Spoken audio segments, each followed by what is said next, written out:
안녕하십니까. 지난번에 이어서 다시 또 봉은사 얘기한다고 하면서 자꾸 엉뚱한 대로 자꾸 흘러간다고 앞에 촬영하는 팀들이 뭐라고 잔소리를 하는데 제 스타일이 그렇습니다. 자연스럽게 그렇게 말씀을 드리도록 하겠습니다. 봉은사를 처음 이제 살면서 보니까 그 들어가는 입구에서부터 뭐 지장기도, 입식기도, 백일기도 뭐 해가지고 이제 그 기도 접수하라고 그러는 그런 그 프랭카드 또 뭐 이런 그 유인물 같은 게 너무 많이 붙어 있는 거예요. 돈 내라는 거죠. 그래서 저는 우선 그게 좀 저거 다 뜯어내라. 근데 거기 봉은사에 들어가는 입구로 올라가다가 보면은 도방로 올라가기 전에 이 축대부에 보면 나무가 한 그루가 아주 그럴듯한 나무가 하나 있는데 사람들이 그 나무가 무슨 나무인지 잘 몰라요. 그 나무 이름이 산사나무입니다.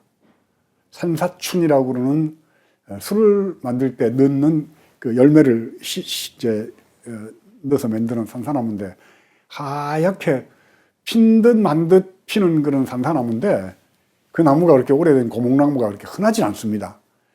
영동고속도로를 가다 보면 횡성휴게소에 보면은 마당 한쪽에 이렇게 잘해서 좀 높게 해서 그 오래된 나무 한 그루가 하나 있고 또 강원도 대관령 용평에 있는 그 발항산 꼭대기에 산사나무가 오래 묵은 나무가 하나 있더라고요. 봉은사의 그 산사나무도 대단히 오래된 나무로서 아주 귀하게 모셔야 될 나무인데 거기에다 프랭카드를 걸어 놓은 거예요. 백일기도 뭐 입시 뭐 이렇게 입지하라고 그러는. 그래서 들어가서 했던 전부 다 뜯어냈습니다. 뜯어내면서 돈 내라고 그러는 거 전부 다 그 앞으로는 하지 말아라. 그걸 부담스럽지 않냐. 알아서 내면 됐지. 그리고 굶어 죽지 않는다. 부처님 그 등신불일전등 부처님을 모시고 있으면은 굶어 죽진 않는다는 얘기를 옛날 스님들한테 많이 들었거든요. 조성 예불만 잘 모셔도 다 먹고 사는 데는 지장 없다. 그래서 일단 돈 내는 그 프랭카드나 뭐 권선하는 건 다 뜯어내 버렸습니다. 그리고 입시기도 제일 먼저 들어가서 했던 게 제가 입시기도를 없애려고 그랬던 그 어리석음을 범합니다. 모르겠어요. 봉은사는 그 판전, 아마 제가 판전 얘기도 한번 지난번에 깜빡 잊고 지나갔는데 추사 선생이 과천에 살면서 봉은사를 자주 왔고 봉은사에 또 당신 방까지 있어서 대접을 한다고 와서 뭐 며칠씩 한 달씩 묵었다가 당신 집으로 가고 하면서 오고 갔던 그런 그 기록이 있어요. 그래서 그 판전의 그 형판을 추사 선생이 돌아가시기 3일 전에 과천에 사는 늙은 병든 노인이 썼다고 하는 그 형판 밑에 글씨까지 있습니다. 그래서 그런 추사 선생 그러면 대단한 참 학자고 글씨를 잘 쓰는 분으로 세계적으로 유명한 거죠. 그 당시에 그 뭐 중국이 알아줬으니까. 그랬던 분의 영향 같은 것 때문에 봉은사에서 입시 기도를 하면은 특히 판전에서 고시 기도를 하면은 뭐 합격률이 높다라든가 이런 얘기가 전설같이 쫙 깔려 돌아다니고 있습니다. 제가 그걸 알았나요? 그래서 입시 기도를 없애야 된다. 만약에 부처님이 당신한테 내 아들 대학교 붙여달라고 와서 10만 원 이거 얼마고 내고 기도를 했는데 공부 못하는 애가 부처님한테 기도를 해서 붙었다 그러면은 그게 입시 부정이다. 결국은 부처님이 그 부모들한테 뇌물을 받아 묻고 애를 합격을 시켜줬으니까 부처님은 그 뇌물 수수죄로다가 그리고 입시 부정으로 구속 수사해야지 되는 거 아니냐. 그래서 입시 기도를 없애자 그랬는데 그 반대가 종무원들부터 해서 스님들 신도회까지 전부 다 나서가지고 반대를 하면서 스님 입시 기도로 들어오는 수입이 초파일 수입 못지 않다는 거예요. 선생님, 사찰 운영 어떻게 하려고 그럽니까? 그런 재정적 압박이 들어온다고 신도회부터 종무소까지 스님들도, 그 당시에 실무 소임 만났던 총무받던 진화 스님으로 비롯해서 스님들도 다 입시기도 없애는 걸 반대를 해서, 제가 혼자 사찰 뿌려나갈 수도 없잖아요. 그래서 그거는 그러면 한번 다음 해로 미루기로 하고 양보를 했어요. 근데 나중에 알고 보니까 정말 입시기도로 들어오는 수입이 사찰 운영의 한 축인 겁니다. 생각은 그렇지만은 또 견물생심이라고 이 돈이 들어오는 걸 보니까는 쉽게 못 없애겠더라고요. 지금은 교회도 입시기도 하고 성당에도 입시기도 하고 다 한답니다, 이제. 그냥 인간의 어리석음이라는 게. 그래서 그걸 신도들한테 설명을 해야지 될 거 아니에요. 이렇게 기도를 해서 당신의 아들이나 딸들이 학교를 합격한다고 생각하면 그거는 정말 참 부처님 욕되는 짓이다. 법회 때 그렇게 얘기를 했습니다. 다만 어머니가 나를 위해서 이 새벽에 저렇게 부처님 앞에 가서 열심히 기도를 하니 내가 어찌 깨어를 수가 있겠는가 하면서 열심히 공부를 할 수 있도록 하는 그런 자극을 주는 그런 발언으로 생각을 해야지. 기도했다고 아들이 모르는 걸 대본 알아가지고 부처님이 가르쳐줘서 거기다 쓰고 그렇게 하겠냐. 이렇게 변명 비슷하게 얘기하면서 입시기도를 4년 동안 있는 동안에 못 없앴습니다. 사찰 운영의 한 축이랍니다.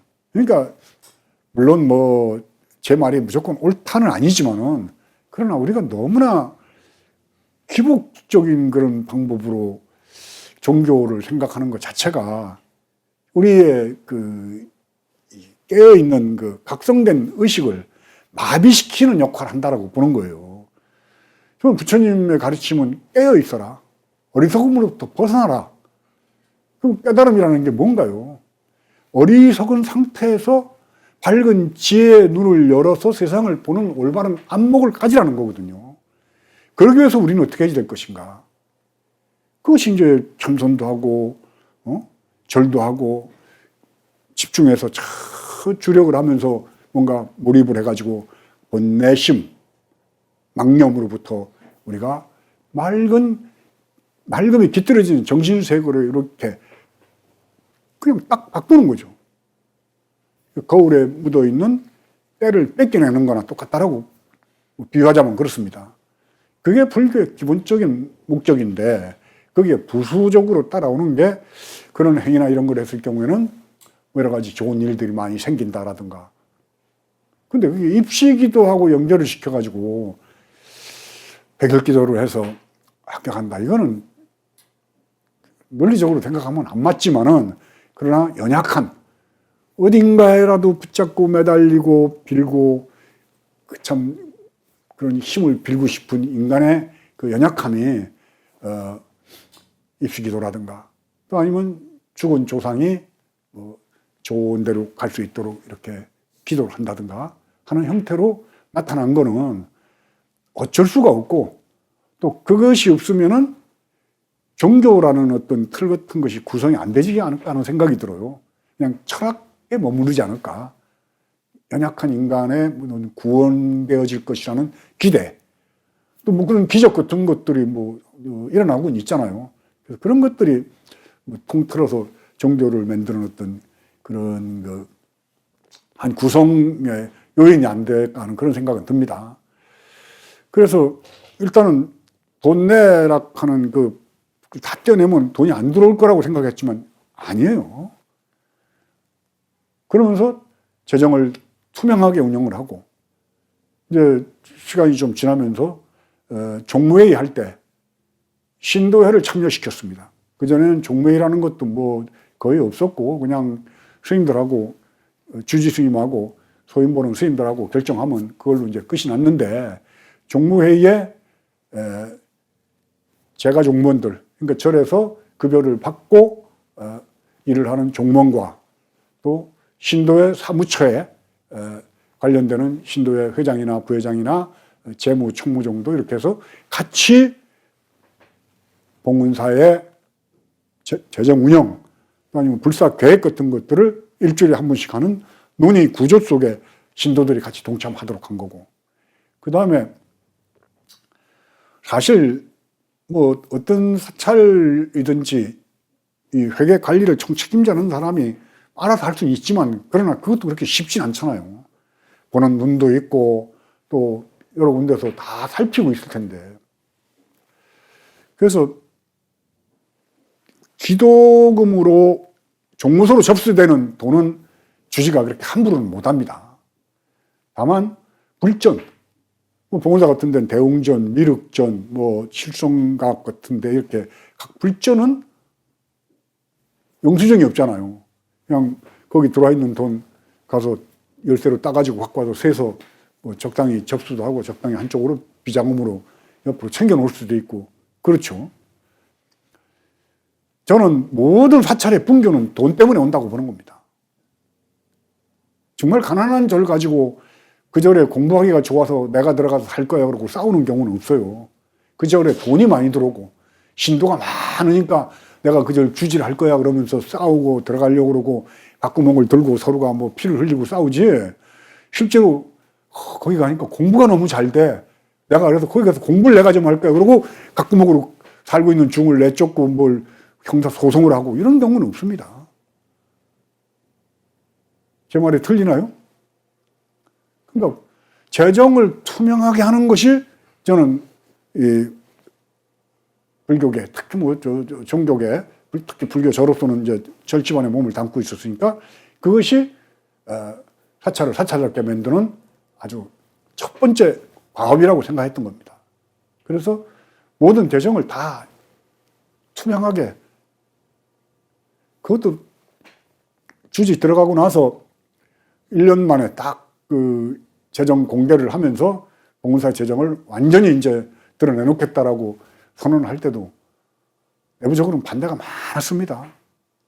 그것 때문에 뭐 가차웠던 스님하고도 또 이렇게 갈등 관계도 좀 있었고, 그러나 저는 굉장히 급했다고 생각합니다. 시간이 지나면은 저도 인간인데, 그래 그럼 뭐 적당히 하지 뭐 그렇게 뭐 투명하게 뭐 하면서 그런 말들 듣다 보면은 그냥 적당히 하면서 초심이 자꾸 이제 무뎌지면서 같이 그냥 흘러가는 거죠. 그래서 저는 봉은사의 재정 투명 같은 것들이 굉장히 중요하다고 생각을 했었던 거죠. 그런 계획 같은 걸 갖고 사찰다운 절을 만들려고 하면서 또 법당에 가서 하루에 3번씩 주지가 새벽에 4시에 저녁에 꼭 가서 1시간씩 절을 하는 게 사실은 봉은사의 그 보수적인 신도분들한테는 굉장히 마음속으로부터 속으로는 저거 얼마나 갈까 하는 의구심은 갖고 있었지만은, 그러나 100일이 지나고 200일이 지나고 300일이 지나 1년이 지나 그렇게 해서 500일이 됐습니다. 1년 반 정도가 지나간 거죠. 그 500일 정도가 되면서 일요법회를 매주마다 제가 제 살아온 삶의 얘기를 쭉 진행하면서 해왔었는데, 처음에는 일요법회가 한 150명 정도였었는데 점점 불어나더니 한 1년 정도 되니까 법왕루가 꽉 차고 대웅전이 꽉 차고, 여름에는 더우니까 마당에다 돗자리를 펴놓고 사람들이 법회에 참석할 정도로, 그래서 뭐 1000명 이상의 그 일요법회 참석하는 신도수가 그렇게 늘어나더라고요. 또 다들 좋아하고 재밌어하고, 한날은 법회를 끝나고 나오는데 어느 점잖게 생긴 거사님이 저 걷길을 가로막더니, 스님, 그 책임지셔야 됩니다. 그래서 내가 제가 뭐를 책임지나요? 그러니까는 제가 20년을 넘게 일요일마다 등산을 다녔는데 우리 안 식구가 일요법회 꼭 한 번만 가서 참석하자고 그래서 와서 들었더니 뭔 법회를 그렇게 드라마같이 다음에 안 오면 안 되게 딱 아슬아슬하게 한 데서 딱 끊고 해가지고 지금 제가 몇 주째 등산을 못 가가지고 배가 나왔으니까 제 배 나온 거 책임을 지십시오. 그래서 한참 붙잡고 웃고 제 방에 같이 이제 그 교사님 모시고 와서 차를 한잔 한 적이 있는데, 그렇게 일요법회에 많은 분들이 좋아서 참석을 했었고, 저도 제가 하는 그 얄팍한 그 불교의 경전 지식, 거기 보태서 제 말을 중심으로 해서 이렇게 얘기해 나갔던 것들이 그렇게 신도님들이 감동을 받고 좋아하니까 저도 열심히 법회 자료도 준비를 해야지 되고 공부도 해야지 되고 저한테도 수행에 도움이 많이 됐던 게 사실은 봉은사 1호 법회였습니다. 그렇게 해서 먼저 이 말씀을 드려야지 될 것 같습니다. 500일이 됐어요. 근데 제가 생각해 보니까 천일 기도의 반이 됐지 않습니까? 내가 만약에 혼자 뭐 어디 어느 산골에 가서 천일 기도를 했으면 100일도 안 하고 힘들어서 그만뒀을 거예요. 근데 100일이 넘어가고 200일이 되고 하면서 봉사 신도님들이 다 동참을 하고 같이 절을 하고 스님 너무 애쓰십니다 하면서 그 국도사전 기운이 저를 500일까지 끌고 온 거예요. 저 혼자라면 저는 100% 불가능했다라고 봅니다.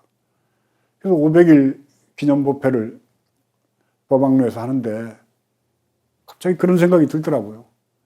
내가 그동안에는 신도님들한테 절을 받았는데 오늘은 내가 우리 봉은사 신도님들한테 절을 3배를 올려야겠구나 싶어서 법회 전에 말씀을 드렸습니다. 여러 신도님들이 호법 신장이고 부처님이고 불보살이고 나를 우애해줬던 그런 신도님들의 정성이 오늘 500일까지 이렇게 무탈하게 천일기도를 반을 이렇게 진행하도록 했습니다. 오늘은 신도님들께 제가 절을 올리고 싶습니다 하면서 절을 3배를 신도님께 드리니까 갑자기 주지가 신도님들한테 절을 한다고 일어서서 절을 하니까 다들 황망해가지고 그러면서 많은 신도분들이 우시더라고요. 저도 눈물을 글썽거려가면서 같이 절을 하고 500일 이제 반 법회를 했던 기억이 또 새롭게 나면서 가슴이 또 뭉클해집니다.